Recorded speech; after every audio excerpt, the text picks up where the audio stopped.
Hello दोस्तों, स्वागत है आप सभी का एक बार फिर से मेरे यूट्यूब चैनल पर। दोस्तों, आज की वीडियो में हम जानने वाले हैं मौलिक अधिकारों की विशेषताओं के बारे में। यानी कि जो मौलिक अधिकार हैं भारतीय संविधान में, उनकी क्या विशेषता है, उसके बारे में हम आज की वीडियो में जानेंगे। तो संविधान में शामिल मौलिक अधिकारों की विशेषताएं निम्नलिखित अनुसार हैं। पहली जो विशेषता मानी गई है मौलिक अधिकार की, वह विस्तृत तथा व्यापक है। यानी कि जो मौलिक अधिकारों का विस्तार सहित वर्णन संविधान के तीसरे अध्याय धारा 12 से 35 तक किया गया है तथा यह अध्याय संविधान के अन्य सभी अध्यायों से विस्तृत तथा लंबा है। आगे है दूसरी विशेषता मौलिक अधिकारों की, वह है अधिकारों का वर्गीकरण किया गया है। मौलिक अधिकारों को 6 वर्गों में बांटकर इसका वर्गीकरण किया गया है। आगे इन 6 वर्गों का उपवर्गीकरण भी किया गया है। जैसे धारा 19 में शामिल अधिकार को आगे 6 भागों में बांटा गया है। आगे है हमारा दोस्तों तीसरा पॉइंट, मौलिक अधिकार असीमित नहीं है। हमारे मौलिक अधिकार असीमित नहीं हैं, अपितु इन पर अनेक प्रकार के अंकुश लगे हुए हैं, जिनको मुख्य रखकर आलोचक इनको अवरोधों का अध्याय भी कहते हैं। हमारे अधिकार लोकहित तथा राज्य की सुरक्षा को मुख्य रखकर सीमित किए जा सकते हैं। मौलिक अधिकार सब नागरिकों के लिए हैं। यानी कि मौलिक अधिकार की सबसे बड़ी विशेषता यह है कि यह सभी भारत के नागरिकों के लिए समान रूप में उपलब्ध हैं। यह अधिकार सभी नागरिकों के लिए बिना किसी जाति, वंश, लिंग आदि के भेदभाव के बिना दिए गए हैं। आगे है दोस्तों हमारा पांचवा पॉइंट, यानी कि मौलिक अधिकारों की पांचवी विशेषता यह है कि अधिकार न्याय योग्य हैं।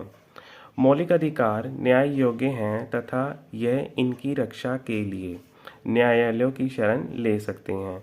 अगर किसी व्यक्ति जिसको इनके उल्लंघन से हानि होती है अपने अधिकारों की रक्षा के लिए सर्वोच्च न्यायालय की शरण में जा सकता है। मौलिक अधिकार केंद्र तथा राज्य सरकार की शक्तियों पर प्रतिबंध लगाते हैं। यहाँ पर कहा गया है कि मौलिक अधिकार प्रत्येक ऐसी संस्था जिसको कानून बनाने का अधिकार है उन पर प्रतिबंध लगाते हैं, जिस कारण किसी भी सरकार को मौलिक अधिकारों के अनुसार ही कानून बनाने पड़ते हैं। आगे जो है इसकी सातवीं विशेषता है वह है अधिकार निलंबित किए जा सकते हैं। इसमें कहा गया है कि राष्ट्रपति संकट काल की घोषणा करके संविधान में दिए गए मौलिक अधिकारों को निलंबित कर सकता है। आगे है आठवीं विशेषता मौलिक अधिकारों की, वह है इनका संशोधन किया जा सकता है। मौलिक अधिकारों को अनुच्छेद 368 में दी गई कार्यविधि में संशोधन किया जा सकता है। इसके लिए कुल सदस्यों के बहुमत एवं सांसद के दोनों सदनों में प्रत्येक में मत देने वाले 2/3 बहुमत का होना जरूरी है। आगे है दोस्तों नौवीं विशेषता मौलिक अधिकारों की, वह है साधारण व्यक्तियों तथा संस्थाओं पर लागू होना।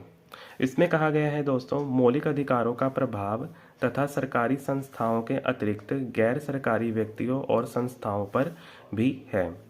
आगे है 10वीं विशेषता मौलिक अधिकारों की, उसमें है संविधान नागरिक स्वतंत्रताओं पर अधिक बल देता है। मौलिक अधिकारों में नागरिक स्वतंत्रताओं, कानून के समझ, समता, भाषण तथा अभिव्यक्ति की स्वतंत्रता इत्यादि पर ही अधिक बल दिया गया है। मौलिक अधिकारों में आर्थिक अधिकारों जैसे काम करने का अधिकार का वर्णन नहीं किया गया है। आगे है 11वीं विशेषता मौलिक अधिकारों की, वह है अल्पसंख्यकों के लिए विशेष अधिकार।